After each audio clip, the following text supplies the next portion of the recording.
Audio Jungle.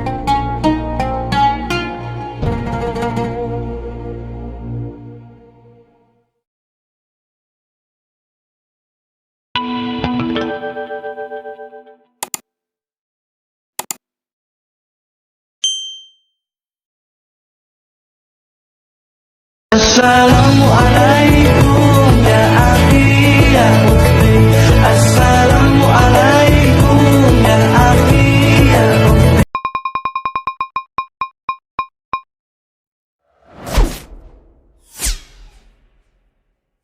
Sedekah ya sedekah, biar hartamu berkah. Allah Maha Pemurah, pasti akan ditambah.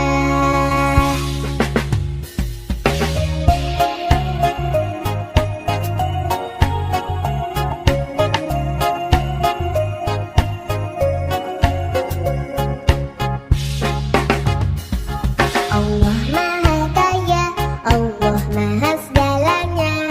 Jangan kau takut miskin harta. Indahnya saling berbagi, indahnya saling memberi. Allah jamin pasti kembali. Hayya 'alas salat.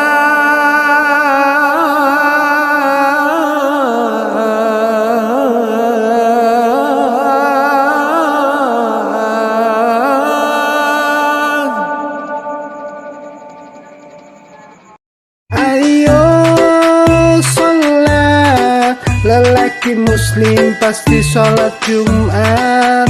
Ayo sholat, lelaki muslim pasti sholat Jumat. Sohibul Hajat, Jumat Berkah, 24 Mei tahun 2024.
Allahumma shalli ala sayyidina Muhammad wa ashghili zalimin bil zalimin wa akhrijna min bainihim salimin wa ala alihi wa sahbihi wa sallim.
وعلى آله وصحبه وسلم.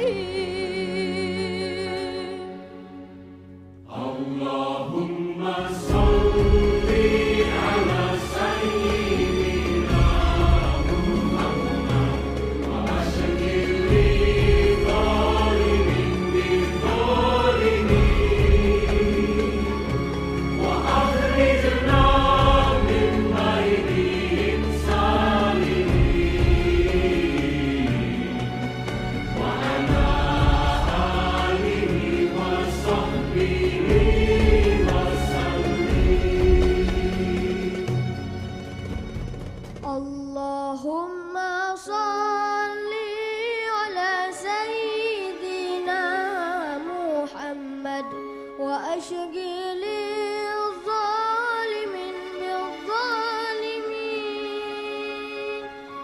wa akhrijna min bainihim salimin wa ala alihi wa sahbihi wa sallim.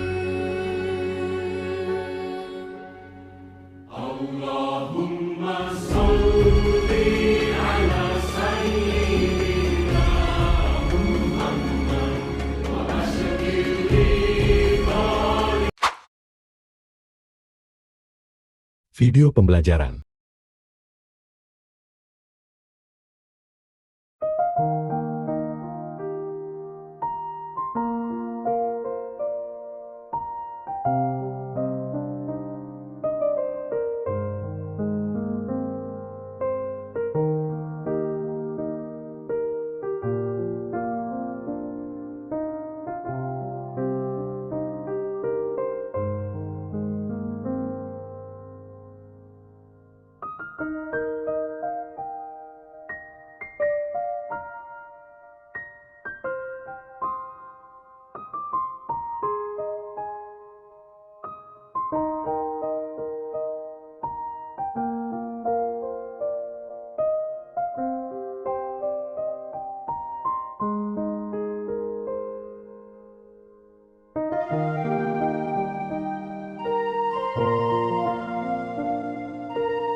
Saya nama Insinyur Thomas Herianto dari Yogyakarta.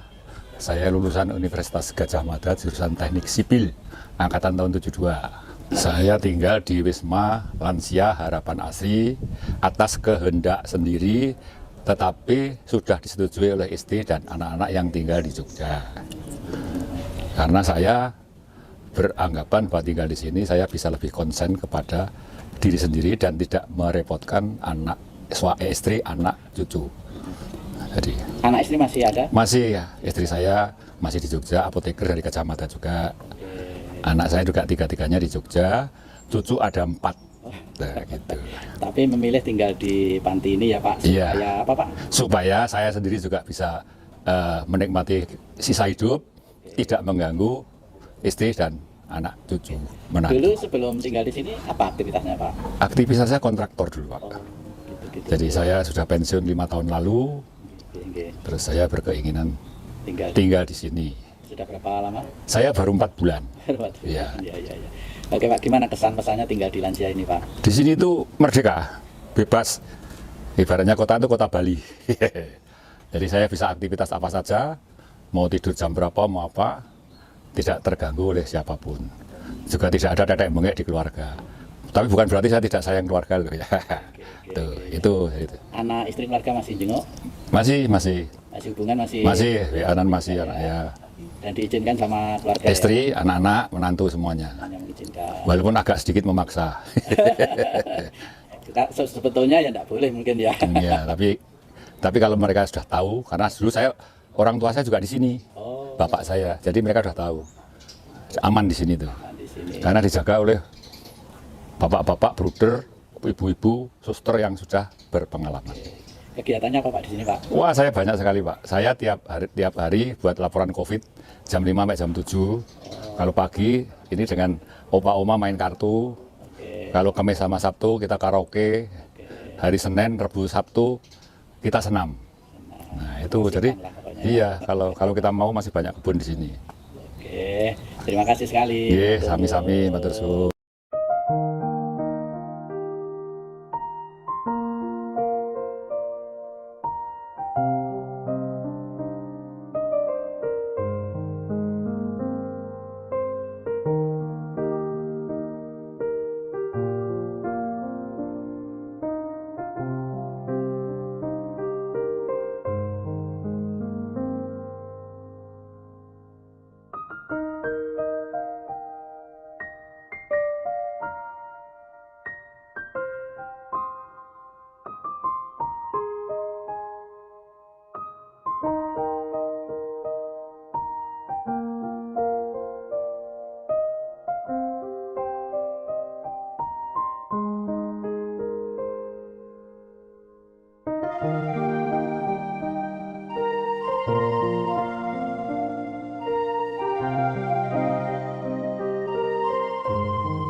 Oke, yang asmo sinten, terus dari mana, usia berapa, ini tinggal di mana yang?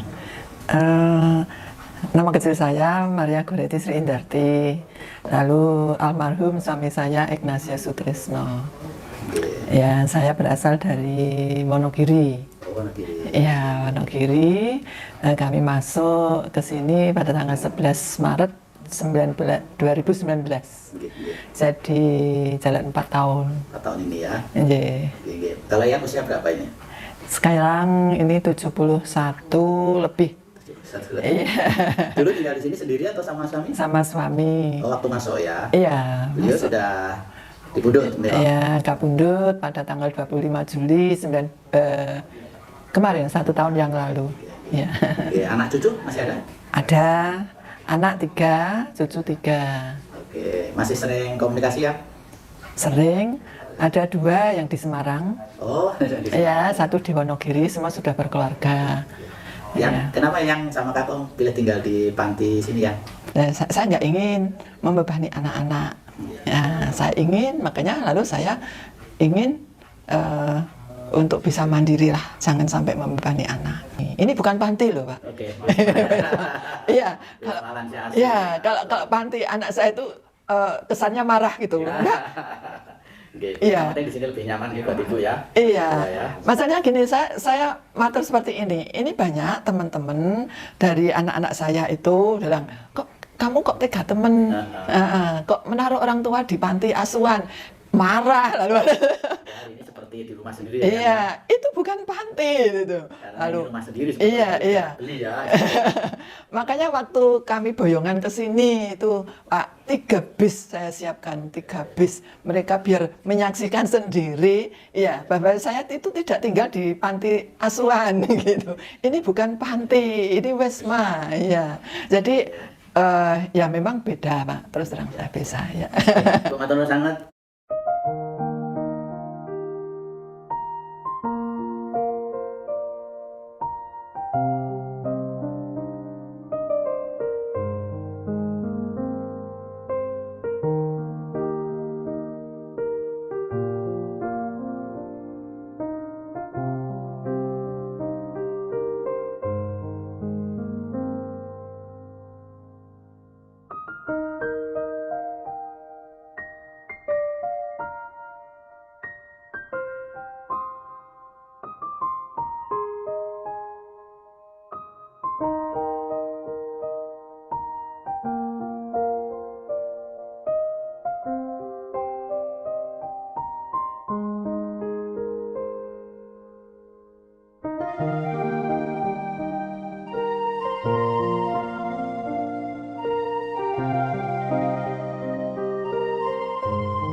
Halo pemirsa, nama saya Irwan Setiabudi. Saya asli lahir dari Cirebon, tetapi waktu kecil sampai dengan 4 tahun, saya tinggal di Semarang. di Jawa Tengah. Kemudian setelah itu saya kembali ke Cirebon sampai saya lulus SMA. Setelah saya lulus SMA, saya sekolah dan bekerja di Jakarta sampai saya pensiun usia 60 tahun, yaitu pada tahun 2017.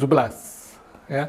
Setelah itu saya tetap tinggal di Jakarta, lalu sekarang saya pindah ke sini, sudah 9 bulan saya tinggal di sini, di Banyumanik, di Wisma Lansia Harapan Asri. Semarang, betul. Pak, kenapa Pak pilih tinggal di Wisma sini Pak? Nah, waktu itu begini ceritanya, istri saya mengalami penurunan daya ingat, PDI istilahnya ya, penurunan daya ingat. Kemudian saya agak khawatir kalau saya tinggal-tinggal, takutnya dia hilang di Jakarta repot, sehingga ya sudah. Tapi tidak lama kemudian saya kena serangan stroke. Ini sampai sekarang kaki saya sebelah kanan ini masih sampai dengan kepala kesemutan. Jadi lalu adik saya mengatakan, Irwan, apa nggak lebih baik kamu masuk rumah jompo? Nah, lalu saya bingung rumah jompo yang mana yang cocok buat saya. Kebetulan ada grup WA teman-teman sekolah waktu SMA dulu itu memuat YouTube tentang tempat ini. Saya baca, saya lihat dan kok kelihatannya enak, cocok gitu ya, suasananya di Jawa Tengah dan Jawani banget gitu. Saya cocok dengan suasana itu. Iya, lalu saya kasih tunjuk ke istri saya. Istri saya lahir di Jakarta, tinggal di Jakarta, tidak pernah keluar kota. Tapi dia melihat itu, dia suka. Kemudian saya telepon ke sini dan bikin janji, saya akan ke sini untuk melihat. Lalu saya melihat, istri saya setuju, dapat tempat yang cocok lah bagi kami untuk masa tua. Ini berarti sama Istri, ya? iya betul, iya. Oke. Istri sendiri Pak, Kemudian atas kehendak sendiri juga di sini ya? atas kehendak sendiri dan Sebetulnya sudah berkeluarga semua gitu ya? nah kebetulan kami tidak punya anak Pak. Jadi cocok sekali tempat ini untuk kami dan kami langsung bahagia begitu sampai di sini. Suasananya betul-betul enak. Berapa biayanya per bulan Pak? Kalau biaya saya kurang tahu ya. Masalahnya begini, saya ini 11 bersaudara. Jadi saya punya saudara 10 orang, lalu keponakan-keponakan saya yang membiayai. Dan mereka tidak mau kasih tahu ke saya. Sudah pokoknya Om tinggal sini aja yang enak, yang tenang gitu. Ya sudah. Fasilitasnya apa aja nih Pak? Fasilitasnya banyak. Kami tinggal di sini, makan 3 kali, 2 kali snack ya. Terus rumah dibersihkan, kamar rumah dibersihkan, dipel sapu. Terus selain itu pakaian dicucikan, disetrika, dikirim ke sini ke kamar kami masing-masing. Pokoknya suasana di sini kita hidup seperti anak sultan, Pak. Tahu beres, ya kan? Tahu beres di sini, tinggal di sini. Dan seminggu sekali ada dokter yang periksa kami, ada psikiater yang mengunjungi kami, ya. Dan ada juga ada psikolog maksud saya. Kalau psikiater juga ada, tapi saya belum perlu untuk berhubungan dengan psikiater. Bisa ketemu dengan teman-teman lain, ngobrol. Teman lain maksudnya di dalam panti ini bisa sekali. Saya terkenal di sini selalu keliling-keliling dari kamar ke kamar untuk mengunjungi mereka, menghibur mereka, ya kan? Karena saya di sini terhitung yang termuda dan tersehat gitu ya. Usia berapa sekarang? 66 tahun, Pak. Yang lain udah 70, 80, 90. Kamar ada berapa ini? Kamar ada 2 ini, Pak. Ini seperti pavilion rumah sendiri ya? Iya, betul. Di sini ada ruang duduk ini, makan di sini. Kemudian itu ada 1 kamar yang lebih kecil dari kamar utama. Itu untuk kamar perawat sebetulnya. Tapi karena kami masih cukup sehat, bisa merawat sendiri, jadi kosong kamarnya. Kamar mandi ya? Kamar mandi ada di dalam kamar gitu. Jadi lengkap ya? Lengkap. Ada dapur juga, Pak. Ada dapur. Di rumah sendiri ya, benar-benar ya? Memang rumah sendiri, Pak. Oke, Pak, terima kasih sekali. Baik. Waktunya.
Video pembelajaran.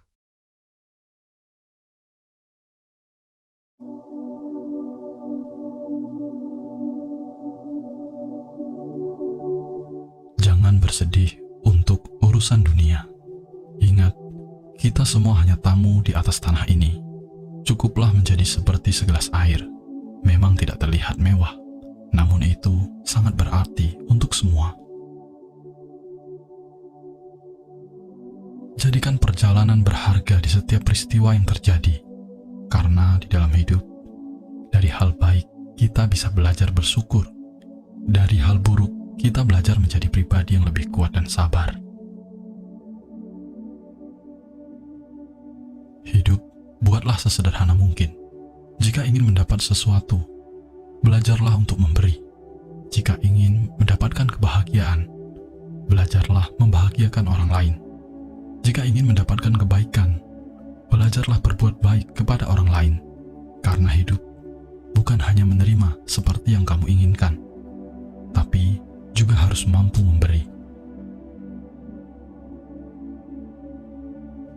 Ada satu hal yang perlu disadari dalam hidupmu, bahwa kesehatan tidak selalu datang dari obat-obatan. Malah, sebagian besar datang dari ketenangan pikiran dan hati yang selalu memiliki rasa syukur.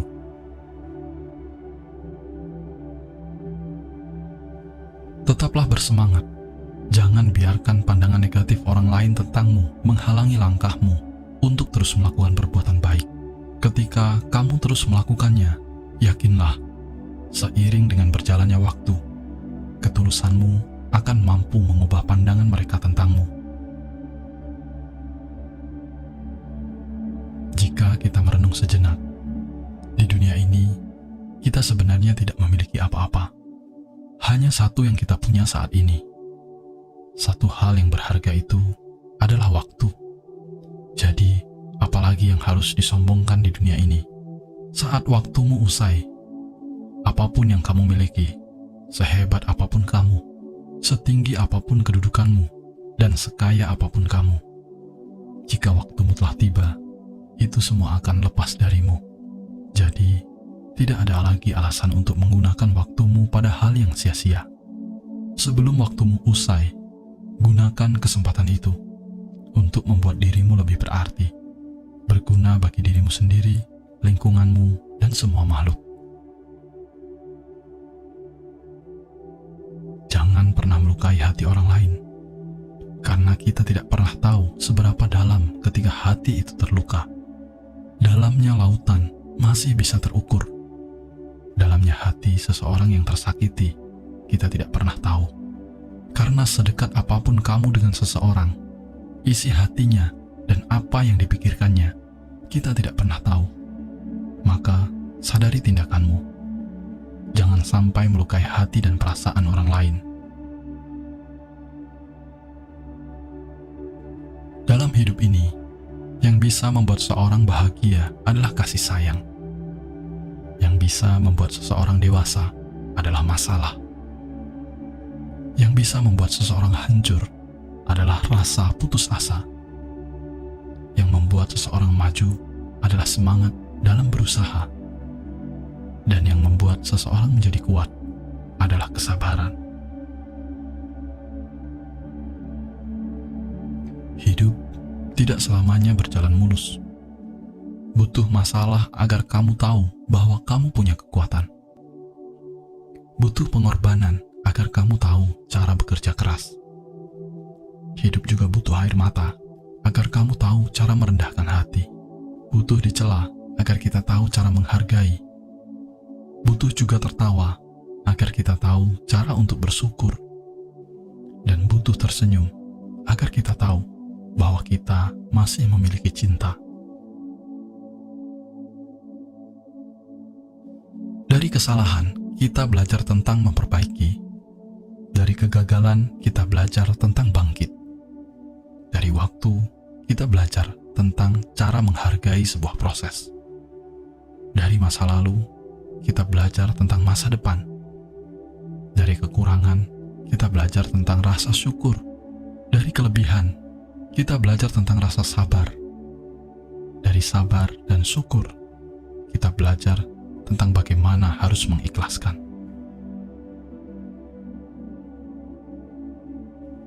Hidup jangan pernah bosan untuk selalu belajar. Belajarlah untuk tetap teguh di kala yang lain rapuh. Belajarlah untuk tetap rendah hati di kala yang lain mudah emosi.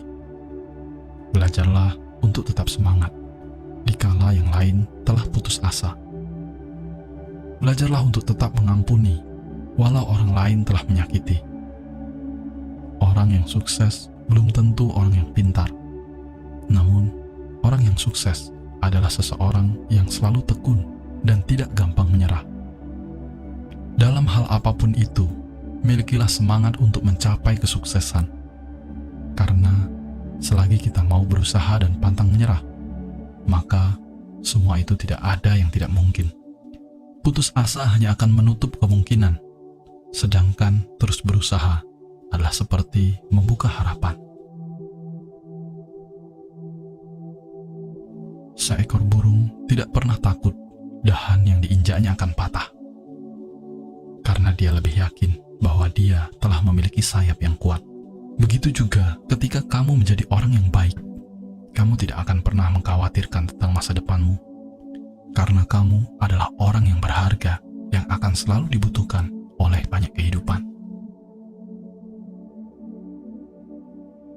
Hati yang indah akan terpancar lewat wajah yang selalu berseri-seri. Hati yang baik akan menenangkan melalui perkataan yang lembut. Milikilah kesederhanaan dalam sikap dan berkata-katalah dengan bijak. Karena pribadi yang mempesona itu bukan karena wajah dan fisik yang indah, tetapi dari pikiran dan hati yang mulia. Hidup memang tidak seindah kata-kata, namun renungkan kata-kata ini agar hidupmu terasa lebih indah. Sebenarnya, dalam hidup tidak ada yang lebih cukup dari rasa syukur. Dan tidak ada yang lebih berharga selain kesehatan. Ketika kamu saat ini masih dalam kondisi sehat, kemudian kamu bersyukur, maka hidupmu akan terasa sangat berarti.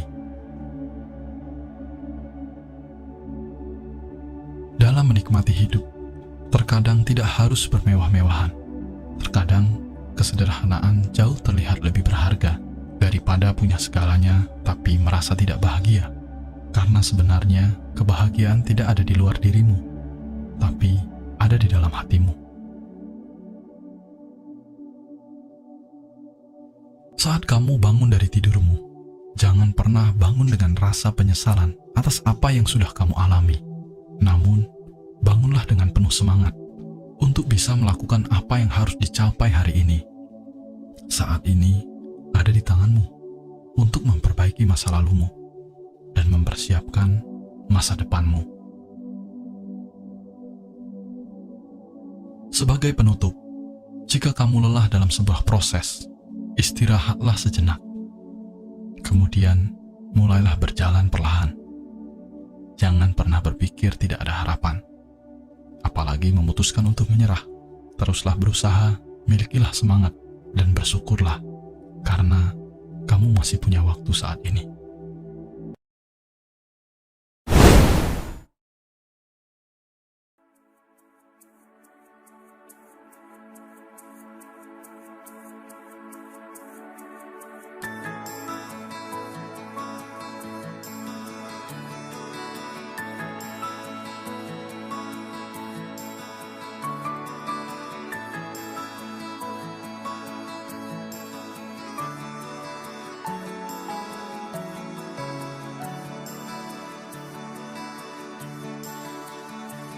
Alangkah indah orang bersedekah, dekat dengan Allah, dekat dengan surga. Takkan berkurang harta yang sedekah, akan bertambah, akan bertambah. Allah Maha Kaya yang Maha Pemurah, yang akan mengganti dan membalasnya. Allah Maha Kuasa yang Maha Perkasa, semoga akan membalas.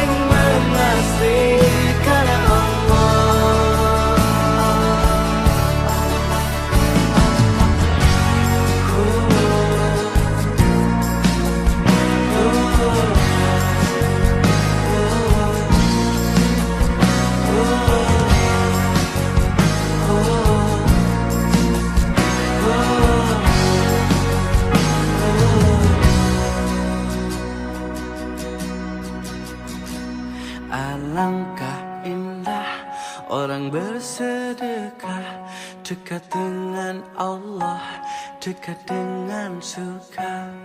Takkan berkurang harta yang sedekah, akan bertambah, akan bertambah.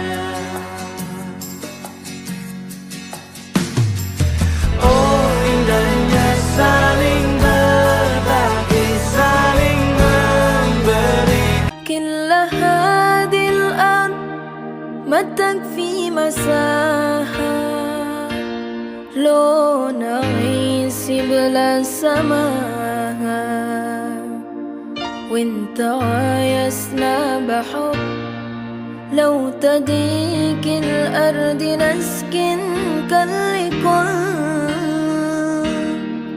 كل هذه الأرض ما تكفي مساها لو نعيش بلا سماها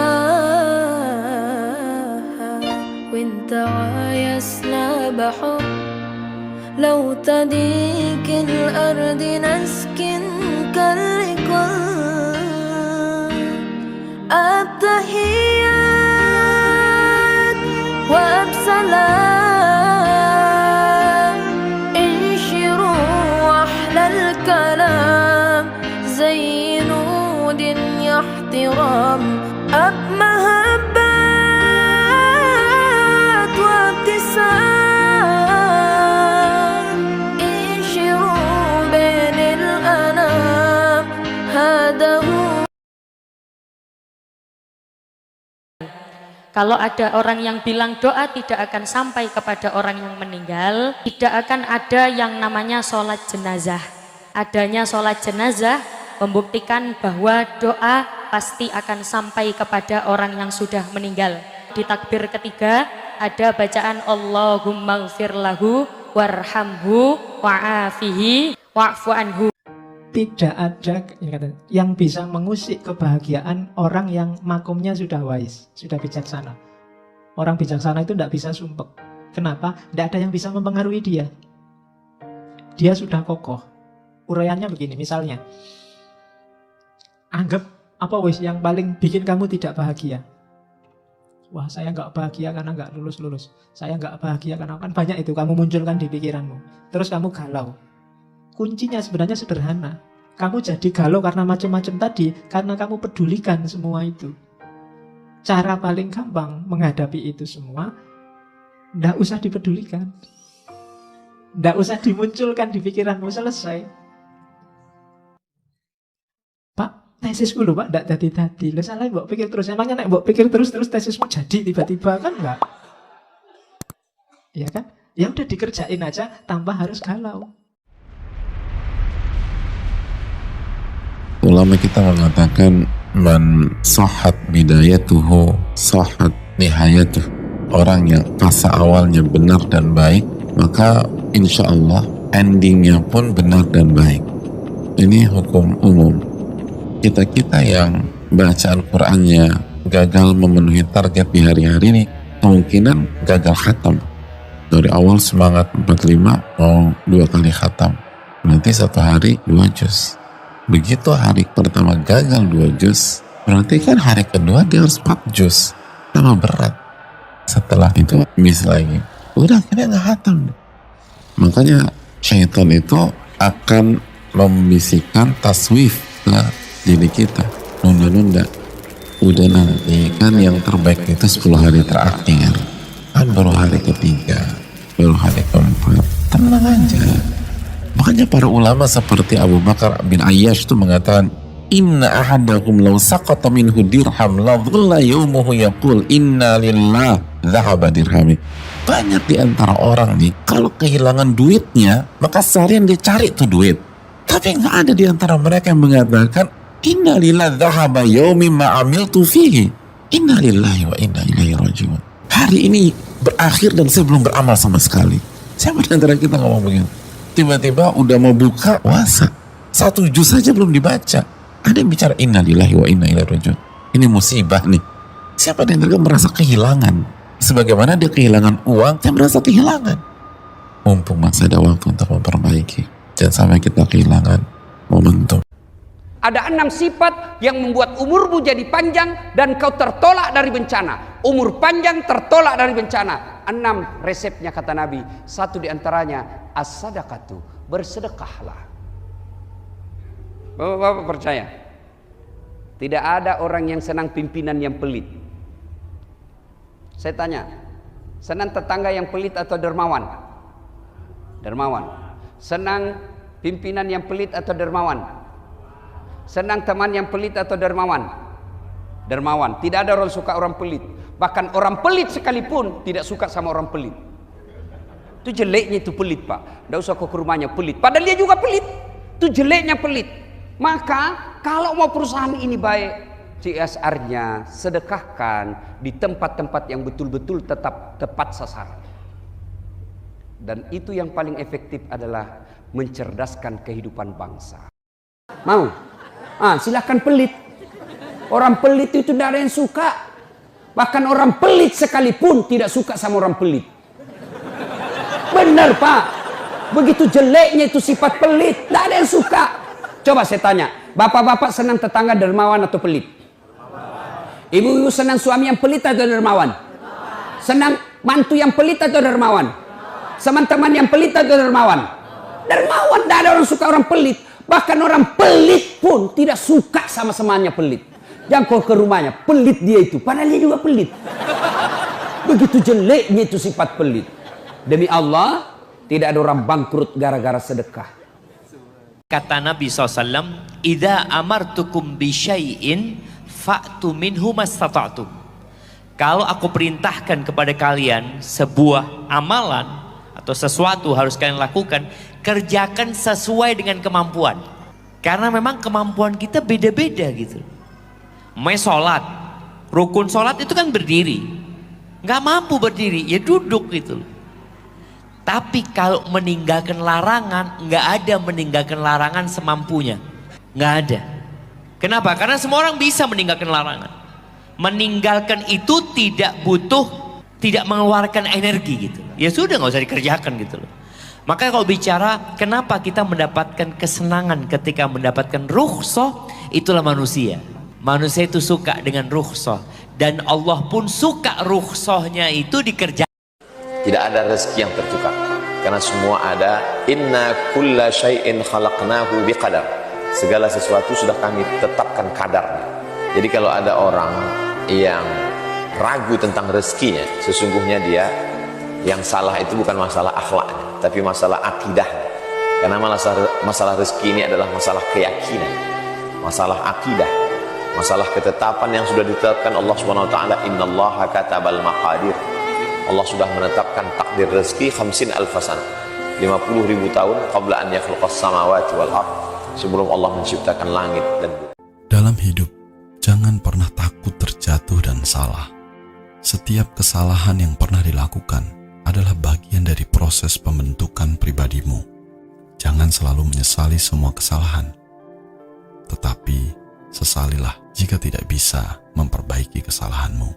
Belajarlah dari pengalaman dan bergurulah pada kenyataan. Hiduplah seperti air yang mengalir, menerima setiap bagian yang ada. Karena dalam hidup, apa yang bukan menjadi milikmu tidak akan pernah menjadi milikmu. Namun apa yang menjadi bagianmu, sebesar apapun kamu menolaknya, akan tetap menjadi bagianmu.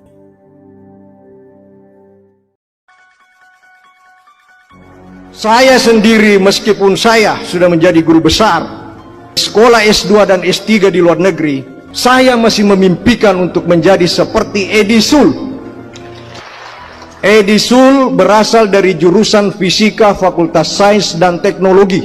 Segera setelah dia menyelesaikan studinya, dia sudah mendapatkan tawaran 2 beasiswa dari 2 universitas terbaik di dunia.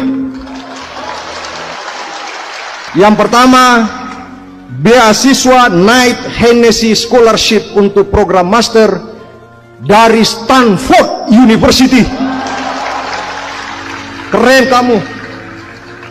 Yang kedua, tawaran dari Harvard University. Tawaran semua datang dari dua universitas ini. Video dakwah. Siapa yang memakmurkan masjid? Innama ya'muru masajidallah. Orang yang memakmurkan masjid sifatnya ada 5. Yang pertama, man amana billah, beriman kepada Allah. Kalau mau melihat tanda orang beriman, lihatlah bagaimana dia memakmurkan masjid. Innama ya'muru masajidallah man amana billah. Orang yang memakmurkan masjid, innama, hanya, kalau sudah hanya, tidak yang lain, orang beriman. Kalau mau melihat iman, bukan waktu sholat Idul Fitri, Idul Adha, tapi lihatlah memakmurkan masjid dengan sholat Tadi Ustadz waktu baca ayat itu kok nunjuk ke sana. Ini ayatnya. Innama ya'muru masajidallah. Surat At-Taubah itu di ujung ada ditulis At-Taubah. Oh, itu bacaannya Pak Ustadz. Iya, saya sudah lama sholat di sini, nggak tahu itu bacaannya. Innama ya'muru masajidallah. Hanya tidak yang lain. Hanya Abdul Somad, tidak yang lain. Hanya yang bisa memakmurkan masjid, man amana billah. Kalau kau lihat ada orang subuh ke masjid, zuhur ke masjid, asar ke masjid, maghrib ke masjid, isya ke masjid, saksikanlah bahwa dia beriman. Innaka la tukhliful mi'ad. Janji Allah Subhanahu wa taala. Syarat yang pertama iman.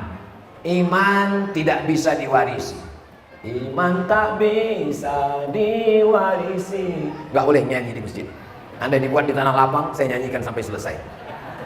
Mana buktinya iman tidak bisa diwarisi? Nabi Nuh punya anak, Kan'an, anaknya tidak beriman. Nabi Ibrahim punya ayah, Azar, ayahnya tidak beriman. Maka yang beriman bersyukurlah, alhamdulillah. Yang sudah beriman, iman bisa lepas dari badan. Yang berzina, imannya lepas. Yang mencuri, imannya copot. Yang korupsi, imannya tanggal. Yang buat curang, imannya terbang. Lalu datanglah Ikrimah, seorang laki-laki namanya Ikrimah, bertanya kepada Abdullah bin Abbas, ayun zaul iman, apakah iman itu bisa copot dari badan? Iman bisa lepas. Cincin bisa copot, jam bisa dilepas, sorban bisa tanggal, peci bisa. Apakah iman bisa? Kata Abdullah bin Abbas, bisa. Bagaimana iman bisa lepas? Wasyabbaka baina asabi'i, dia jalin jari jemarinya. Summa naza'an, dia lepas. Hakadza yunza'ul iman, beginilah iman lepas dari badan. Mencuri, lepas iman. Korupsi, lepas iman. Berzina, lepas iman. Hina taba, ketika dia bertaubat, ada imannya masuk lagi ke dalam. Itulah kenapa kita selalu bertaubat. Astaghfirullah, usolli sunnata taubat rakaataini lillahi ta'ala. Yang paling bagus mandi taubat. Habis mandi taubat, sholat sunat taubat. Habis sholat sunat taubat, beristighfar. Astaghfirullahalazim, astaghfirullahalazim. Yang lebih panjang, astaghfirullahalazim alladzi la ilaha illa huwal hayyul qayyum wa atubu ilaih. Mudah-mudahan taubat kita diterima Allah Subhanahu wa taala. Allah merahasiakan, gak ada yang tahu siapa dapat taubat nasuha. Allah merahasiakan siapa yang tahu. Tidak ada yang tahu siapa dapat sholat wusta. Allah merahasiakan, tidak ada yang tahu siapa yang dapat haji mabrur. Allah rahasiakan, tidak ada yang tahu siapa dapat Lailatul Qadar. Allah rahasiakan, tidak ada yang tahu siapa dapat doa makbul hari Jumat. Kenapa Allah rahasiakan? Supaya hati kita takut dan senantiasa berharap. Mudah-mudahan haji kita mabrur. Mudah-mudahan kita dapat Lailatul Qadar. Bayangkan kalau kemarin Ramadan sudah dijamin dapat Lailatul Qadar. Pas malam takbiran masuk WhatsApp, Anda sudah dapat Lailatul Qadar. Dijamin gak bakalan datang halal bihalal. Pas ditanya sama Pak Ustadz, ketua DKM, gak datang halal bihalal, sudah dapat Lailatul Qadar. Saya masih tetap cemas dan saya senantiasa berharap. Pak Haji, ya, boleh saya nanya? Boleh. Apa tanda orang hajinya mabrur? Haji yang mabrur pulang dari Makkah wajahnya putih. Ternyata pulang dari Makkah putih karena nggak pernah ke masjid, di hotel terus. Yang bolak-balik ke masjid, apalagi haji sekarang musim panas 50 derajat Celcius, pulang hitam. Itu nggak makbul tuh. nggak bisa diukur. Kalaulah orang yang soleh itu mesti putih dan gemuk, saya ini berarti nggak soleh. Nggak bisa diukur dengan fisik. Yang putih gemuk jangan bangga, yang kurus hitam jangan putus asa. Karena yang dilihat Allah adalah hati kita. Disinilah letaknya iman, di sini letaknya takwa. At-taqwa hahuna, at-taqwa hahuna, at-taqwa hahuna. Innallaha la yanzuru ila ajsamikum. Allah tidak melihat badan kamu, walakin yanzuru ila qulubikum, hati kamu. Maka kita disuruh selalu menjaga hati. Bawa motor, gasnya di tangan, koplingnya di tangan, remnya di kaki, mata ngelihat jalan, pakai helm di kepala. Tapi ketika kita lihat persimpangan, tertulis hati-hati. Kenapa nggak dibuat kaki-kaki? Kenapa nggak dibuat mata-mata? Karena mata, tangan, dan kaki diperintahkan oleh hati. Maka jagalah hati supaya jangan sampai sakit. Mudah-mudahan ini yang hadir ini hatinya sehat semua. Tapi kalau saya lihat dari senyum dan tawanya, ini hatinya sehat semua. Orang kalau hatinya sakit, dia nggak bisa senyum. Senyum dikit langsung. Ketawanya pun nggak lepas seperti ini. Ketawa juga, cuma nggak sampai ujung. Gantung dia. Kenapa? Sakit hati ngelihat tetangga rumahnya bagus. Sakit hati ngelihat teman mobilnya mahal. Sakit hati ngelihat sorban Ustadz Somad bagus, hadiah dari Lombok. Sakit hati ngelihat peci Ustadz Somad merah, hadiah dari sahabat-sahabat kita. Tapi kalau hatinya bersih, dia nggak peduli. Itu semua nikmat Allah. Ikut senang melihat kesenangan orang lain, ikut bahagia melihat kebahagiaan orang. Mudah-mudahan Allah jaga hati kita semua, insya Allah. Amin. Iman di hati, takwa di hati, Islam di hati, ridho di hati, sabar di hati. Maka ada amal hati, ada amal badan. Tegak, ruku, sujud, i'tidal, salam, tasyahud, itu amal badan. Ada namanya tawaf, subhanallah walhamdulillah, amal badan. Ada namanya sa'i, amal badan. Ada namanya wukuf, amal badan. Ada ngelontar jumroh, amal badan. Ada namanya amal lisan, subhanallah walhamdulillah wala ilaha illallah wallahu akbar wala haula wala quwwata illa billahil aliyyil azim. Itu namanya amal lisan. Ada namanya amal harta. Bangun masjid, amal harta. Nyumbang lampu, amal harta. Nyumbang AC, amal harta. AC Masjid Al-Ikhlas ini banyak sekali. Tapi entah hidup entah enggak ya. Ustadz Somad, ini masjid ini AC-nya hidup. Saya tahu hidup. Lalu kenapa kita masih merasa panas? Karena jumlahnya sudah over capacity. Ini sudah terlalu banyak. Tapi kita bahagia semua karena masjid penuh, berarti turun rahmat dan ridho Allah Subhanahu wa ta'ala. Amal badan sudah, amal lisan sudah, amal harta, bangun masjid, zakat, wakaf, infak, sedekah. Ada amal hati, sabar, ridho, tawakal, qanaah. Termasuklah nama masjid kita ikhlas. Ikhlas itu letaknya bukan di lidah, ikhlas itu bukan di tangan, ikhlas bukan di mata, ikhlas itu letaknya di hati. Makanya kita selalu minta, orang kalau ketemu selalu ketemu, apa kabar Ustaz? Alhamdulillah sehat. Orang Turki kalau berselawat megang hati, sallallahu ala Muhammad sallallahu alaihi wasallam sallallahu ala Muhammad sallallahu alaihi wasallam. Ya Nabi salam alaika, ya Rasul salam alaika, ya Habibi salam alaika, salawatullah alaika. Kenapa kalau berselawat itu mereka megang? Karena dia merasa Rasulullah selalu dekat di hatinya. Orang kita pun selalu juga megang hati. Kapan? Sakit jantung. Aduh. Ketemu di bank. Pas ketemu di bank mau nyetor uang. Kamu mau kemana? Saya baru store ONH. Mau berangkat haji? Iya. Semua berangkat? Enggak, yang berangkat saya aja. Alhamdulillah. Hampir pingsan. Coba kalau yang di situ jawab, yang akan berangkat saya, istri saya, anak saya, menantu saya, mertua saya. Mati langsung. Padahal orang berangkat, mestinya kita datang, minta doakan, sampaikan salam saya ke Rasulullah, doakan saya di tempat-tempat yang makbul. Mudah-mudahan saudara kita yang berangkat mendapatkan haji yang mabrur. Dan dia mendoakan kita dari tanah suci, kita pun mendapatkan kebaikan juga insyaAllah. Amin ya Rabbal. Innama ya'muru masajidallah man amana billah. Yang memakmurkan masjid ini hanya orang beriman kepada Allah. Yang kedua, wal yaumil akhir, bahwa dunia ini akan keluar film 2012, katanya kiamat 2012, nggak jadi. Itu prediksi suku Maya di Meksiko, kata mereka dunia akan kiamat. La ya'lamuha illahu, tidak ada yang tahu kecuali Allah Subhanahu. Tapi bocoran harinya sudah dikasih tahu. Kiamat itu jatuhnya pada hari, kok hari H? Kiamat itu hari Jumat. Makanya malam Jumat kita baca surat Al-Kahfi. Andai kita tidur malam Jumat, bangun masih ngelihat handphone. Tidur malam Jumat, bangun masih ngelihat jam dinding. Tidur malam Jumat, bangun masih ada istri. Tidur malam Jumat, bangun dunia sudah hancur, berarti sudah kiamat.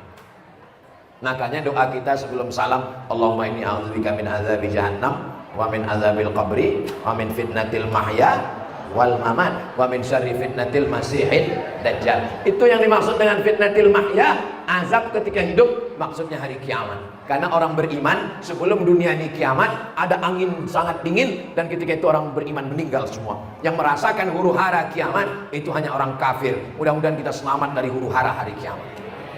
Mobil hancur, rumah hancur, gedung hancur. Wa takunul jibalu kal ihnil, gunung-gunung kal ihni, seperti bulu kambing manfus yang dihembus angin. Ambil bulu kambing, letakkan di telapak tangan, mau. Hebatnya bahasa Arab, ketiga-tiga hurufnya itu angin keluar. Nun berjumpa dengan fa, diakhiri dengan shin, letakkan kapas, mau. Begitulah. Makanya kalau ada jamaah, tetangga, kawan, sahabat sombong angkuh dengan hartanya, dengan jabatannya, ambil bulu kambing, tiupkan ke wajahnya, mau. Kita ini bukan apa-apa dan kita bukan siapa. Berapa banyak orang-orang hebat dulu hilang. Siapa yang paling hebat di Indonesia ini dulu? Presiden Soekarno, Hatta. Apa yang tersisa dari Presiden Soekarno sekarang? Masjid Istiqlal. Itu yang tersisa. Itu yang mengalir sampai hari kiamat. Habis Orde Lama, muncul Orde Baru, Presiden Soeharto. Apa yang tersisa dari 32 tahun kekuasaan itu? Caci maki, sumpah serapah, macam-macam. Tapi masih ada yang tetap mengalir. Apa dia? Masjid Muslim Pancasila. Di setiap kabupaten dan kota se-Indonesia mengalir pahalanya.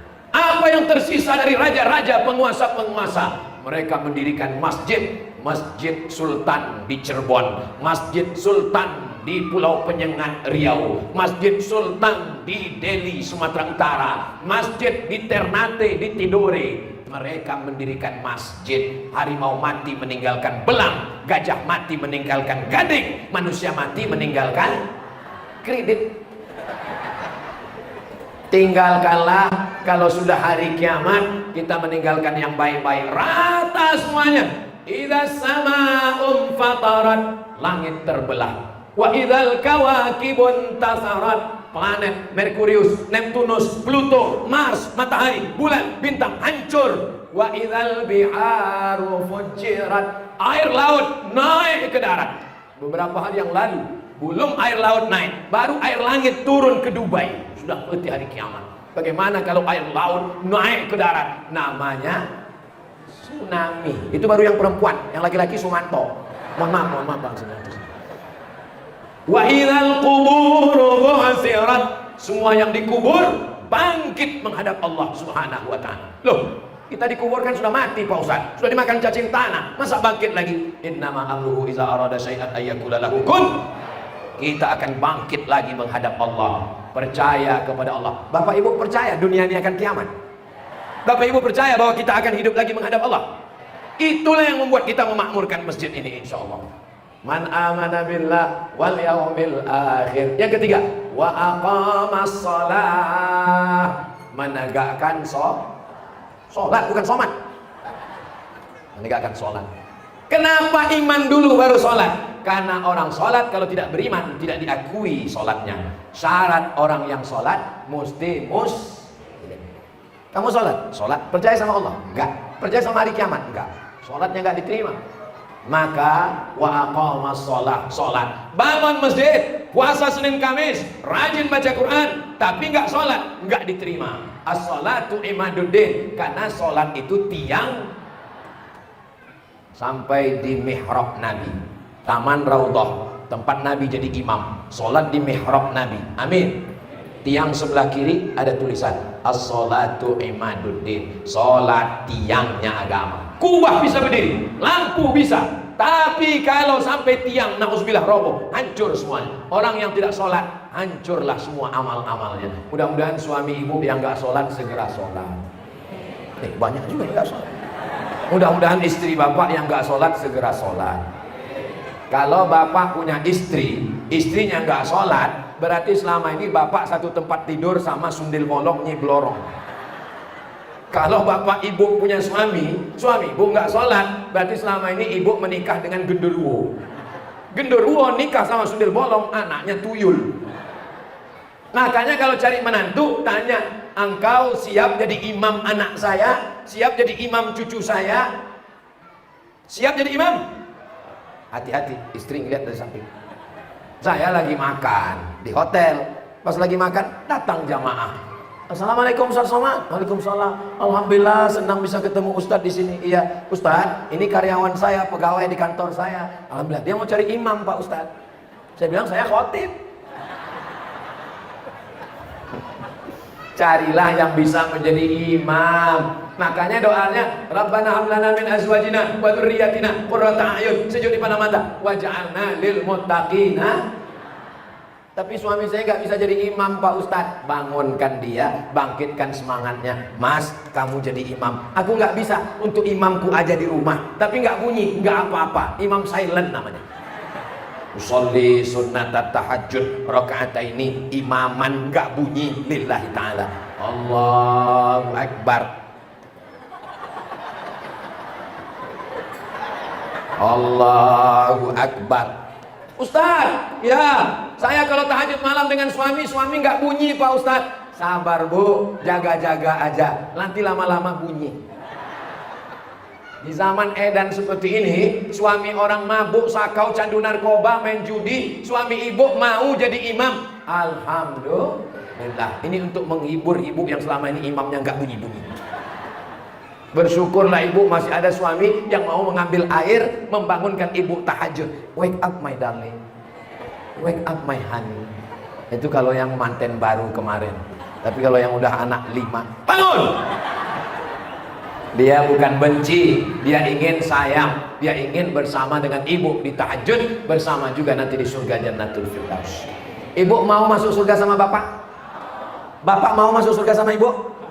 Alhamdulillah, saya senang. Soalnya saya pernah ditanya sama jamaah, Ustadz, ya, saya kalau mati nanti di surga dengan istri saya lagi. Saya bilang iya. Lama dia belum. Masa sama dia lagi Pak Ustadz? Sedang di dunia aja saya sudah menderita kali Pak Ustadz. Bapak menderitanya kenapa Pak? Setiap saya mau pergi, dia kasih kain sarung, dia kasih peci, dia kasih baju koko, dia telepon, dia tanya terus, udah sholat apa belum? Habis pulang dia tanya, ini sarungnya kok nggak dipakai? Itu bukan istri Pak, itu bidadari surga yang turun duluan. Ibu siap jadi bidadari surga? So sweet. Bapak Ibu yang dimuliakan Allah Subhanahu wa Ta'ala, kalau Bapak ketemu dengan perempuan yang menemani Bapak selama ini, selalu membangunkan Bapak sholat, sesungguhnya Bapaklah yang mesti membangunkan mereka. Mereka yang menyiapkan Bapak kain sarung, sesungguhnya Bapaklah yang menyiapkan mukena mereka. Mereka yang selalu nanya Bapak, udah sholat apa belum? Sebetulnya Bapaklah yang mengingatkan mereka sholat. Tapi memang dunia sudah mau kiamat, gak jelas lagi mana pemain, mana kiper, mana striker. Bapak Ibu yang dimuliakan Allah, mudah-mudahan Bapak Ibu semua istiqomah dalam sholat, menjaga sholat anak-anak kita insya Allah. Muru auladakum bis sholat, suruh anak kamu sholat. Wahum abna'u sab'a sinin, 7 tahun sholat, 10 tahun pukul, tapi pukulnya jangan sampai patah, telinganya hilang, hanya memberikan efek jerak. Sholat anak bawa ke masjid, anak dibawa ke masjid. Ini ada suara anak-anak, anak manusia. Alhamdulillah, anak dibawa ke masjid. Kata pepatah orang kampung saya, orang Melayu, dari kecil terlonjak-lonjak, sudah besar terbawa-bawa, sudah tua terubah tidak. Bapak sempat-sempatkan bawa anak ke masjid, ibu sempat-sempatkan bawa ke masjid. Kenapa? Karena nanti dia akan sesuai pepatah, Allah bisa karena biasa. Bawakan guru ngaji, bawakan guru ngaji, anak ajarkan baca Quran. Karena sholatnya tidak sah kalau tidak betul bacaan Al-Quran. Ustadz Husain sudah pulang duluan karena beliau mau kembali ke Batam ngajar pesawat. Pesawat nggak pernah mau nunggu Ustadz, maka Ustadz Husain pulang duluan. Ustadz Husain, saya malam Ramadan di rumah Bang Omar K, Ustadz Husain duduk. Lalu kemudian dipanggil 2 orang anak, yang satu kelas 5 SD, yang satu SMP, suruh baca Quran. A'udzubillahi minasyaitonirrajim. Pede dia ngaji di depan Ustadz. Saya tanya, ini Bang, ini dibiasakan ngaji supaya dia menikmati kajian, supaya sholatnya betul. La sholata, tidak sah sholat liman lam yaqra' bi fatihatil kitab, kalau tidak benar bacaan Al-Fatihah. Betulkan. Bismillahirrahmanirrahim. Alhamdulillahi rabbil alamin. Ar-Rahmanir-Rahim. Maliki yaumiddin. Iyyaka na'budu wa iyyaka nasta'in. Ihdinas siratal mustaqim. Siratal ladzina an'amta 'alaihim ghairil maghdubi 'alaihim waladdallin. Banyak kita merasa Fatihah kita nggak pernah salah. Fatihah saya nggak pernah salah Pak Ustadz. Kenapa? Karena nggak pernah didengarkan orang. Ya nggak pernah salah. Coba Fatihah kita dengarkan ke orang. Itu kalau ke Masjid Nabawi, duduk dengarkan ke orang. Ternyata huruf H-nya salah, A-nya salah, So-nya salah, O-nya salah. Minta sama Bang Umar supaya Ustadz Husain didatangkan ke Masjid Jami Al-Ikhlas untuk memperbaiki bacaan Al-Fatihah kita. Bapak setuju? Ibu setuju? Untuk ibu-ibu minta carikan guru tahsin perempuan. Nah, saya ini pesan, kalau untuk laki-laki gurunya laki-laki, kalau perempuan perempuan. Soalnya tahsin ini ada gerakan mulut. Fa. Nanti bahaya kalau gurunya laki-laki. Untuk menjaga, ingat setan belum pensiun. Innama ya'muru masajidallah man amana billah wal yaumil akhir wa aqamas shalah. Yang keempat, wa ataz zakat, membayar zakat. Usaha bunga, 1 bulan dapat 25 juta. Gimana cara bayar zakatnya? Jurus usaha dagang 3 kurang 2. 3, modal tambah untung tambah piutang. Saya ulang sekali lagi, modal tambah untung tambah piutang kurang 2, kurang rugi kurang hutang. Bisa diingat? Kalau bisa diingat, alhamdulillah. Kalau nggak bisa diingat, ini videonya bisa diulang lagi di channel Ustadz Abdul Somad Official. Jangan lupa subscribe, like, share, and comment. Modal yang diputar, tambah untung, tambah piutang, kurang hutang, kurang rugi. Kalau hasilnya selama setahun mencapai 85 gram emas kali 1 juta, 85 juta, keluar zakat 2,5%. Usaha Bapak apa? Usaha saya bunga Pak Ustadz. Berapa modal diputar, tambah untung, tambah piutang, kurang hutang, kurang rugi? Alhamdulillah tahun ini 100 juta Pak Ustadz. Berarti kalau 100 juta zakatnya 2,5%. Jika penghasilan Anda 100 juta, zakatnya 2,5%, berapakah yang dikeluarkan? Kalau Ustadz Somad nanya, jamaah jangan stres, jangan cemas, jangan takut. Kenapa? Karena kalau Ustadz Somad ceramah dia nanya, nanti dia jawab sendiri. Kalau 100 juta, zakatnya 2,5%, 2,5 juta. Alhamdulillah Pak Ustadz, tahun ini keuntungan kami semua total 1 miliar 25 juta. Mana zakatnya 25 juta? Tapi saya punya utang Pak Ustadz. Kan Ustadz bilang kalau utang berarti nggak kena zakat. Apa utangnya? Rumah utang, mobil utang, nggak masuk. Yang dimaksud dengan utang di situ, utang yang terkait dengan bisnis bunga. Bukan utang rumah, utang mobil. Ini sekarang banyak orang nggak bayar zakat. Pas ditanya, kenapa nggak bayar zakat? Saya banyak utang. Semua di rumah itu utang. Satu-satunya yang lunas cuma istrinya aja. Aku nikahkan engkau dengan anakku dengan mahar seperangkat alat sholat dan kitab suci Al-Quran sebentuk cincin emas, kredit. Andai boleh kredit, istrinya pun kredit juga. Jadi yang terkait dengan bisnisnya itu dimaksud dengan hutang. Jadi membayar zakat. Kamu bayar zakat? Saya tiap tahun bayar zakat Pak Ustaz. Nggak pernah nggak bayar zakat. Berapa zakat kamu? 2,5 kilo. Itu zakat fitrah. Yang dimaksud adalah zakat mal harta. Gaji kamu berapa? Gaji saya 2 juta Pak Ustaz. 2 juta. Berarti kalau 1 tahun 24 juta. Sedangkan nisab 85 gram, 85 juta. Kalau begitu 24 juta nggak kena nisab. Jangan hitung gajinya, hitung total. Karena boleh jadi orang gajinya 24 juta, tapi masih ada uang tunjang, uang sikut, uang tandur, uang sundul, uang sepak. Total semua. 1 bulan 10 juta, 1 tahun 120. Saya mau keluarkan tiap bulan Pak Ustaz. Bagus. Berarti kalau 10 juta 250.000. Ustaz, bagusnya saya keluarkan tiap bulan atau setahun? Kalau 1 bulan 250.000 ringan. Tapi kalau sudah setahun 2,5 juta datang setan. Alladzi waswisu fi minal jinnati. Yang minal jinnati itu bisa diusir pakai ayat kursi. Kalau yang dari kalangan nas nggak mempan pakai ayat kursi, pakai kursinya sekalian. Nah, iman kepada Allah sudah, hari akhirat sudah, menegakkan sholat sudah, membayar zakat sudah. Yang terakhir yang kelima, walam yakhsha illallah. Dia tidak ada takut kepada apapun kecuali masih takut dengan atasan, takut dengan jabatan, takut dengan kelaparan, takut dengan kesusahan. Belum. Walam yakhsha illallah. La ilaha illallah. Doakan supaya yang ceramah ini bukan cuma ceramahnya aja berapi-api, tapi takutnya juga hanya kepada Allah. Kita mesti takut kepada Allah. Allahu Akbar. Akbar. Selesai itu datang jamaah. Ustaz, ada yang lebih saya takuti daripada Allah Pak Ustaz. Siapa? Istri saya.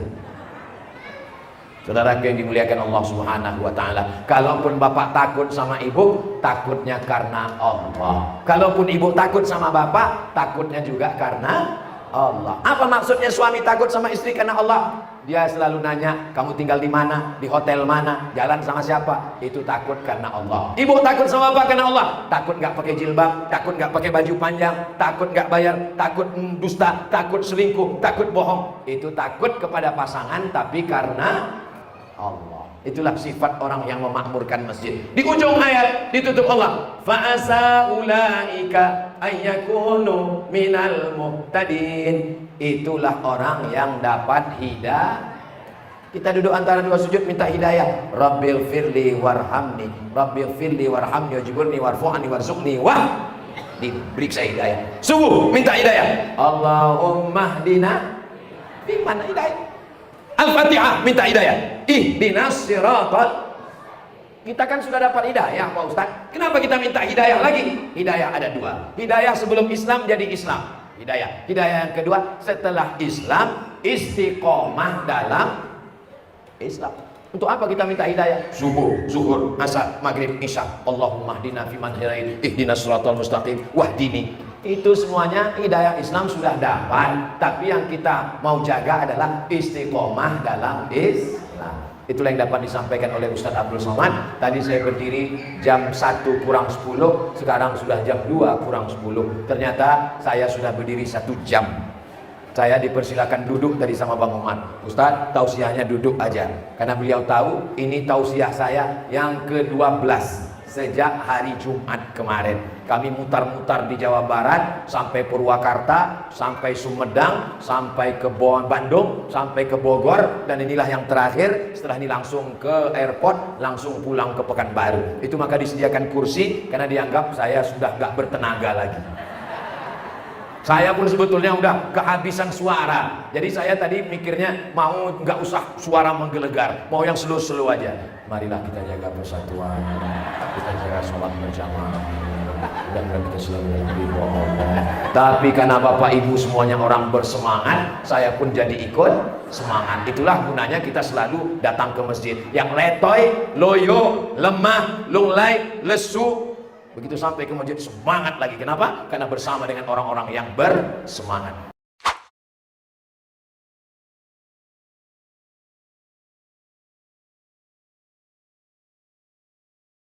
Assalamualaikum Ustaz Abdul Somad. Waalaikumsalam. Boleh saya nanya Pak Ustaz? Boleh. Apa hukumnya sholat habis megang babi? Ini mau nanya apa ngetes ini? Serius Pak Ustaz, saya ini setiap hari mencuci babi Pak Ustaz. Habis itu saya mau sholat. Kamu kerja di mana? Saya kerja di tak boleh sebut nama negaranya, disensor. Apa kerja kamu di sana? Saya bekerja jadi asisten rumah tangga Pak Ustadz. Mau tak mau, suka tak suka, karena terikat kontrak 2 tahun saya mesti mencuci ini tiap hari. Nanti habis dicuci, saya sebagai muslim, saya merasa di lubuk hati paling dalam tahu saya ini Pak Ustadz Arab. Tapi ini kerja saya. Mengirim untuk sekolah anak, untuk istri, saya mesti sholat.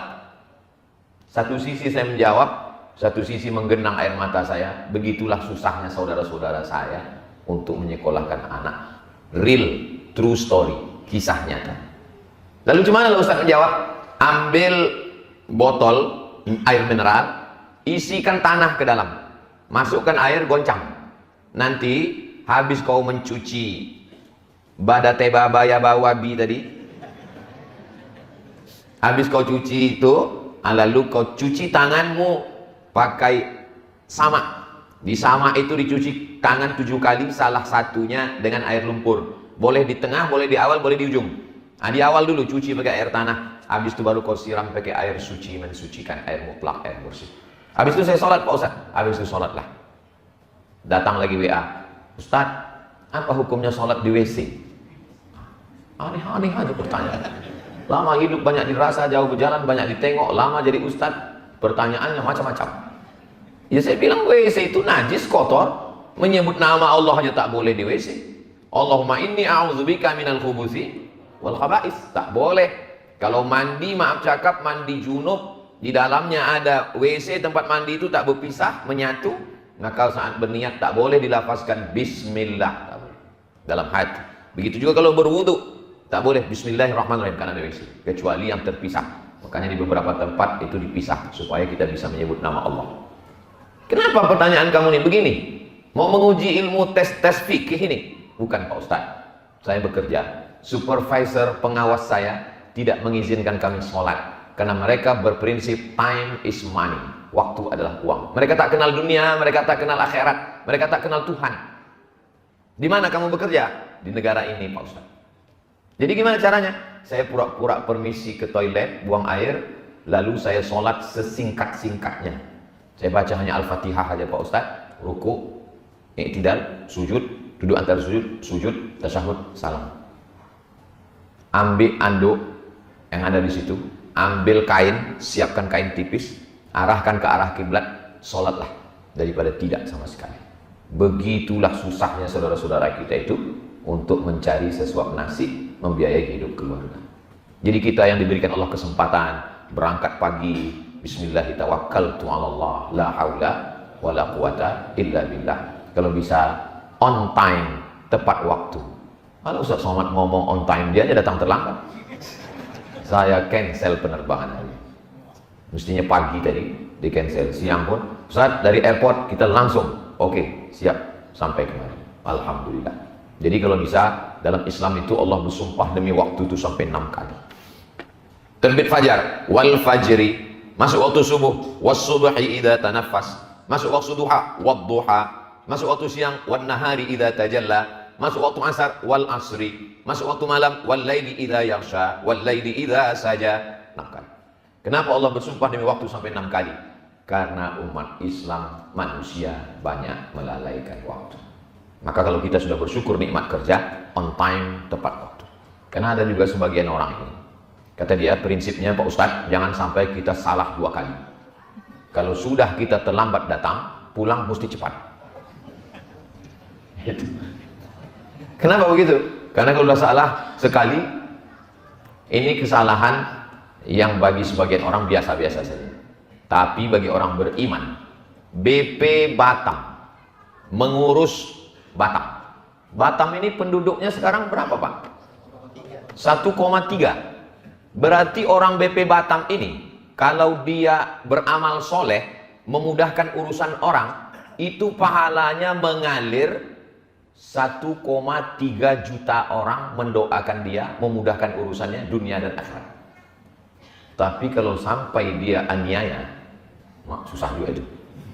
1,3 juta orang melaknat, meminta pertanggungjawaban di hadapan Allah Subhanahu wa Ta'ala. Tapi jangan gara-gara tausiah ini besok banyak pula yang resign. Kadang ada beberapa kawan ini, beberapa jamaah ini datang ke saya, Ustaz, ya tempat saya bekerja ini Pak Ustaz gak tahan saya, banyak kali subhatnya, banyak kali haramnya, saya mau resign. Saya tanya, kau kalau resign, yang akan menggantikanmu duduk di kursi itu malaikat atau kamu? Atau macam kamu kualitasnya? Lebih setan dari saya lagi Pak Ustaz. Membiarkan setan duduk di tempat kita, itu adalah pengkhianatan. Tapi tak tahan saya Pak Ustadz, banyak kali duit haramnya. Yang halalnya saja diambil. Yang kira-kira cukup dengan pekerjaan kita, tetes peluh keringat kita yang halal untuk anak istri ambil. Yang haramnya Pak Ustadz, masa kau tak tahu kemana meletakkannya? Mesti kuajarkan juga lagi. Kata Syekh Yusuf Al-Qardawi, duit yang haram, yang syubhat, diberikan ke masolih ammah, kepentingan umum, kepentingan orang banyak, yang dinikmati orang banyak. Kumpulkan duit-duit haram tuh, tapi jangan, tak pula perlu disebutkan. Datang menghadap ke Ustaz Haruna Hasimnya, pula bilang, Ustaz ini ada beberapa duit haram nih Ustaz. tak perlu cakap, tak perlu cakap kan.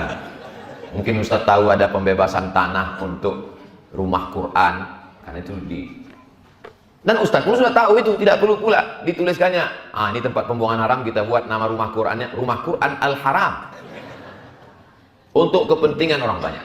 Karena kalau kita tinggalkan posisi kursi yang berkualitas ini, akan diambil orang lain, hancur. Umat Islam menjadi jenderal, umat Islam menjadi polisi tentara, umat Islam menjadi pejabat, dokter spesialis, umat Islam menjadi kepala daerah. Yang ragu-ragu mau mendaftar ke KPU Oktober nih, daftarkan sebelum tanggal penutupan berikut ini. Artinya apa? Karena dengan kekuasaan Islam itu menjadi hebat. Siapa yang bisa membebaskan Palestina? Salahuddin Al-Ayyubi, orang yang punya kekuasaan, jenderal, panglima, tentara. Siapa yang bisa mengambil Konstantinopel? Muhammad Al-Fatih, jenderal, panglima, tentara, berkuasa. Nah, jadi banyak orang menganggap Islam ini kalau sudah taubat, sudah hijrah, sudah ngaji, meninggalkan kantor, meninggalkan dunia, bawaannya macam mau mati besok pagi. Dulu sebelum taubat, sebelum hijrah, sebelum ngaji, gayanya gagah. Begitu udah taubat, ngaji, letoy, lesu, loyo, lunglai, macam mau mati. Tapi tak mati. Pas ditanya, Bapak kemana? Iya itu saya masa lalu waktu masih jahiliyah. Sekarang udah taubat Pak Ustaz, saya tinggalkan semua kantor. Kantor udah saya tinggalkan. Gaji masih saya ambil Pak Ustaz. Makan haram, masuk tidak, gaji buta. Nah ini kita akan dituntut di hadapan Allah. Latus alunna yauma idzin anin naim. Kamu semua akan dituntut, akan diminta tanggung jawab di hadapan Allah Subhanahu wa Ta'ala. Syukuri nikmat pekerjaan. Setelah mensyukuri nikmat pekerjaan dengan lisan alhamdulillah wa syukrulillah wala haula wala quwata illa billah, syukuri dengan langkah kaki cepat datang berangkat. Bismillah tawakkaltu 'ala Allah la haula wala quwata illa billah. Setelah itu aktif kita bekerja. Karena bekerja untuk 1,3 juta orang itu juga bernilai amal soleh. Amal soleh. Yang namanya amal soleh itu hanya zikir, sholat duha, baca Quran, sholat tahajud. Itu bukan amal soleh, itu namanya ibadah. Yang amal soleh itu adalah pekerjaan yang nampaknya rutinitas, biasa-biasa saja, tapi dia bernilai ibadah. Masuk kantor ini bernilai ibadah. Tapi jangan pula salah paham. Ada juga sebagian pegawai ini, karena dia menganggap bekerja ini ibadah, lalu dia tak sholat lagi. Dia tetap di kantor buat lapor. Hayya 'alas shalah, kota masjid B.J. Habibie. Kawan nanya, kok nggak sholat baru? Ini adalah ibadah. Itu pun tak betul juga. Saya pernah diundang kepala dinas acara halal bihalal. Ustaz, Halal bihalal ke rumah Pak Ustadz, nanti kawan-kawan dari kantor datang. Ya, apa judulnya Pak? Judulnya tentang sholat Pak Ustadz. Loh, halal bihalal itu apa pula sholat? Halal bihalal itu silaturahim. Karena udah banyak pegawai ini tak sholat Pak Ustadz. Saya biasanya sebelum tausiah itu saya tanya dulu apa yang mesti disampaikan. Kecuali di BP Batam ini, tak sempat bertanya. Begitu sampai langsung kasih air minum. Begitu sampai langsung dikasih kue. Begitu sampai langsung diajak berfoto. Itu yang paling lama. Foto tuh bagus, foto tuh bagus kalau bisa dicetak sebesar pintu.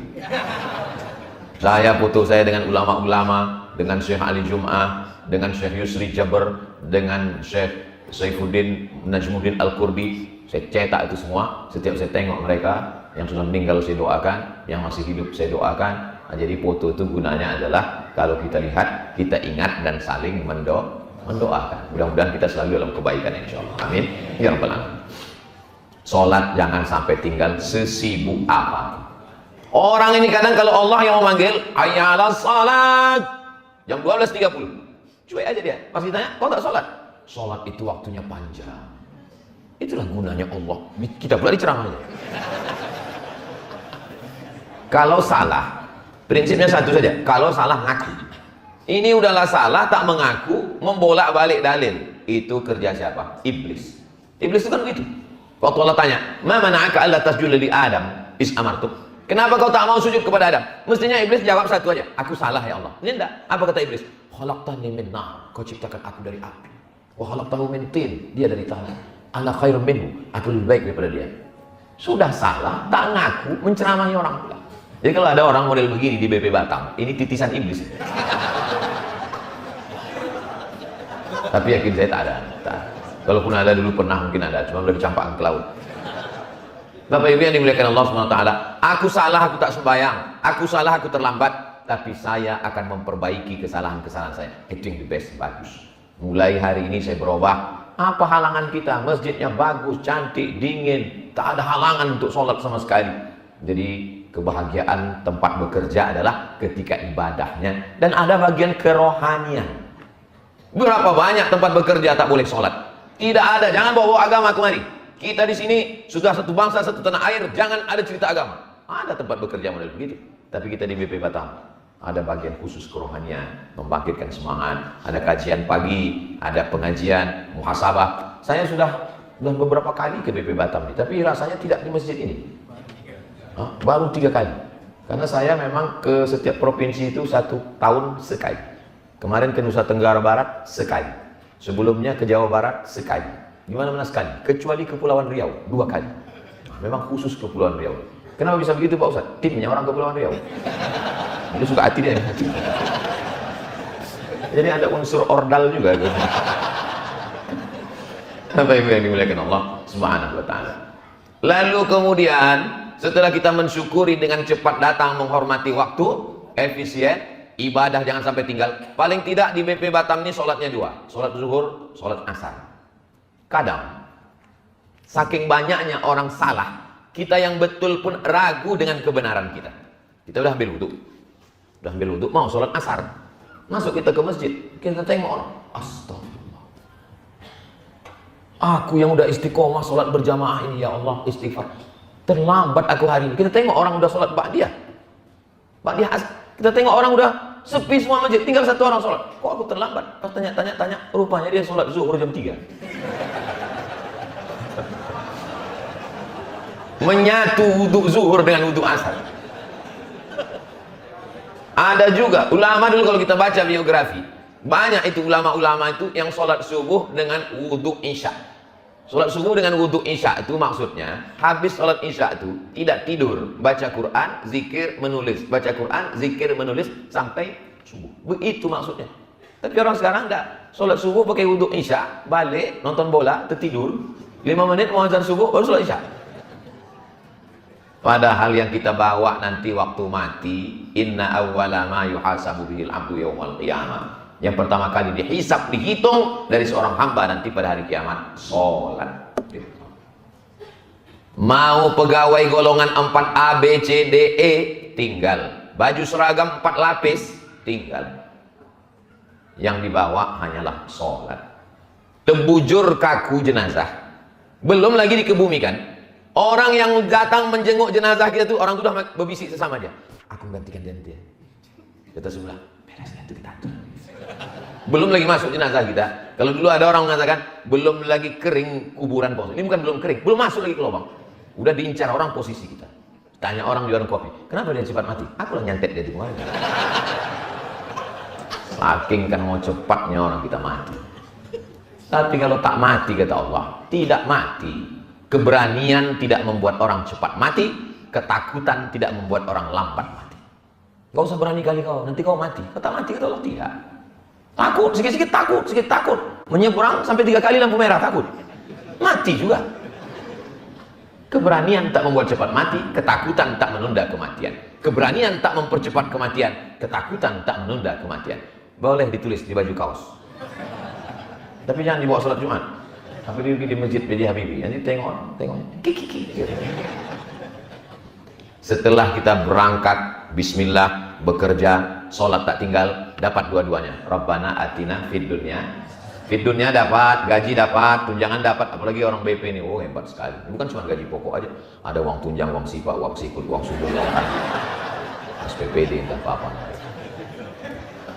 Kok tahu Pak Ustadz? Dari senyumnya sama ketawanya itu menunjukkan duit orang itu banyak. Dia kalau tak berduit itu, tak begini punya senyumnya, tak lepas begini. Kata dia. Terus saya pancing sedikit, bisa ketawa tuh sampai di ujung, itu tanda banyak duit. Kalau yang orang tak berduit, ketawa tuh sedikit aja. Kata dia. Tak sampai ke ujung. Itu tandanya banyak tunggakan. Tapi kalau ditengok dari BP Batam ini, lepas dia. Menunjukkan semuanya bahagia. Ada beberapa yang nggak tertahan, tapi maklum. Bapak Ibu yang dimuliakan Allah Subhanahu wa Ta'ala. Pulang ke rumah jam 4 keluar dari kantor, lengkap dengan macetnya, jumpa pula kawan, sampai di rumah jam 5. Lalu kemudian bersih-bersih segala macam sampai jam 6. Kalau bisa janganlah tinggalkan sholat berjamaah ke masjid maghrib. Udahlah zuhur tak ke masjid, asar tak ke masjid. Memang di masjid kantor, tapi masjid dekat rumah. Maghrib, usahakanlah maghrib itu jangan sampai tak ke masjid. Ke masjidlah maghrib. Kenapa? Karena tak tahu nanti malang tak dapat ditolak, untung tak dapat diraih. Entah mati kita, siapa menyolatkan jenazah kita? Ada seorang bapak, mati-matian dia mempertahankan bininya jangan bawa ke masjid.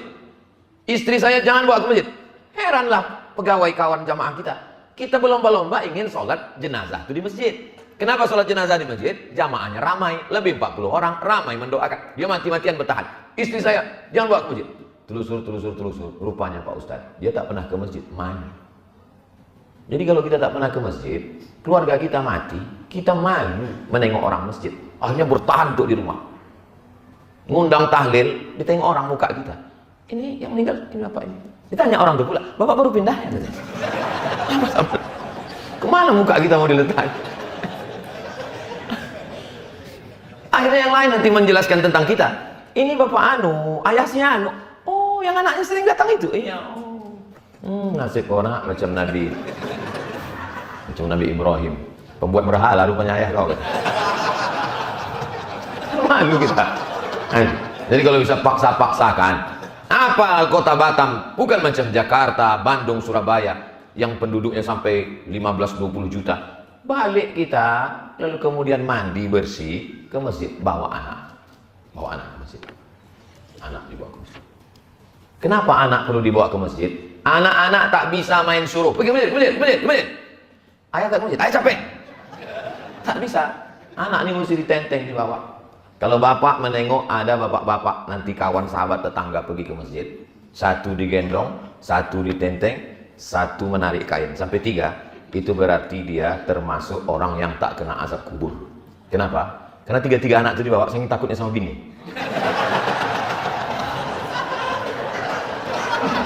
Kau udah kau tinggalkan dari pagi, nah ini bawa 3 nih. Aku udah muak, aku udah stres, aku belum mandi gitu. Dibawa nanti. Kalau ada orang takut ke bini sampai begini, ini nanti di akhirat kalau dia mati, dia tak kena azab kubur. Kata malaikat, pas mau mengazab, yang ini tak usah kita azab. Kenapa? Udah azab kali di Batam. Ku tengok ketawa bapak lepas, ketawa ibu agak tersendat sedikit. Ini nampak-nampaknya Ustaz ini ceritakan aku nih. Tak ada. Tadi waktu kami di dalam tanya Pak Ketua, tanya Pak bagian kerohanian, tidak ada membahas jamaah sedikit pun. Kalau yang saya cakap ini kebetulan tersinggung dia. Tadi pas cerita tentang tepat waktu, aku lupa itu. Pas cerita tentang sholat, aku tak sembahyang. Cerita menggendong anak, aku. Orang kalau dia tidak betul niat mengaji, disangkanya Ustaz itu nyindir dia aja. Dari awal aku muak kan yang Ustaz Somad itu. Aku aja kan. Kalau Ustaz mana tahu? Saya mana tahu? Saya terbang dari Pekanbaru, datang kemari, suruh tausiah. Saya sampaikan apa yang ada di kepala saya sampaikan. Apa perlu ditulis di sini? Isi ceramah tidak ada unsur kesengajaan. Bila ada yang tersinggung, berarti memang penyakitnya sendiri. Kita mengaji itu meluruskan diri kita. Alah, Ustaz Somad ngomong gendong anak. Itu kita tengok video Ustaz gendong juga. Sempatkan ke masjid. Kalau bisa dari maghrib ke isya jangan pulang ke rumah. Makanya saya sampaikan ke pengurus-pengurus masjid, Maulid Nabi, Isra Mi'raj, Nuzul Quran, halal bihalal, buat dari maghrib. Supaya apa? Supaya jamaah itu sholatnya 2 kali, maghrib dengan isya. Iya Pak Ustaz, tapi kalau kita buat nanti maghrib, isyanya kan kena potong waktu. Apa pula salahnya? Jamaah sekalian, sudah masuk waktu isya, kita lanjutkan setelah yang satu ini. Daripada dibuat orang acara jam 9. Acara jam 9, duduk Ustadz jam 9, orang belum datang, jam 10 baru mulai. Jam 10 mulai kata sambutan, 1 jam kata sambutan. Jam 11 barulah Ustadz itu tampil, Bismika Allahumma. Jam 12 balik, pulang jam 12, jam 1, jam 2, jam 3, jam 4, jam 5. Terlambat sholat subuh gara-gara Maulid Nabi Isra Mi'raj. Bukan dapat sapaan Nabi, dilaknat Nabi. Dari maghrib ke isya, pengajian tak usah panjang. Senin malam Selasa fikih, Selasa malam Rabu akidah sifat 20 wujud kidam bako, Rabu malam Kamis akhlak, Kamis malam Jumat tafsir surat Yasin dari maghrib ke isya. Berapa dapat ayat surat Yasin? Selesai. Khatam surat Yasin, pindah ke juz amma. Pertanyaan dari jamaah, tulis di depan mimbar. Anda bertanya, Ustadz menjawab. Hubungi nomor kontak WhatsApp berikut ini. Saya lebih mau pertanyaan-pertanyaan itu ke saya melalui nomor WhatsApp dan kertas. Kenapa begitu? Biar jangan nampak kali saya bodoh. Karena kalau langsung pertanyaan, tak bisa kan malu saya. Tapi kalau pakai kertas gitu, masa tengok. Apa ini nggak berkualitas nih? Padahal payah. Alah, Ustaz Somad tuh ngomongnya aja begitu. Itu kami tengok di YouTube tuh, semua pertanyaan tuh Ustaz jawab. Yang di-upload tuh yang bisa saya jawab. Yang tak bisa kami edit semua tuh. Jadi bagaimana kalau pengajian searah? Itu dari Ustaz saja, khutbah yang searah. Tapi jamaah kan banyak keluhan. Apa yang mau dia sampaikan?